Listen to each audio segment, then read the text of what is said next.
Sampurasun Sobat BTP Bandung. Kita jalan-jalan lihat jembatan KA di Jawa Barat lagi yuk. Yap, kali ini kita jalan-jalan ke jembatan KA Cikubang.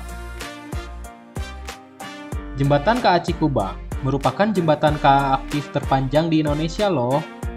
Siapa nih yang sebelumnya sudah pernah lihat jembatan ini? Jembatan kereta api Cikubang ini terletak di Nyalindung, Cipatat, Kabupaten Bandung Barat, Provinsi Jawa Barat. Jembatan Cikubang mulai digunakan sejak tahun 1906. Sampai saat ini masih kokoh berdiri dengan tinggi 80 meter dan panjang 300 meter dari dasar sungai Cikubang.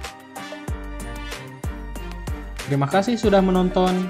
Jangan lupa klik subscribe, lonceng notifikasi, dan like ya sobat. Sampai jumpa di jalan-jalan ke jembatan KA selanjutnya.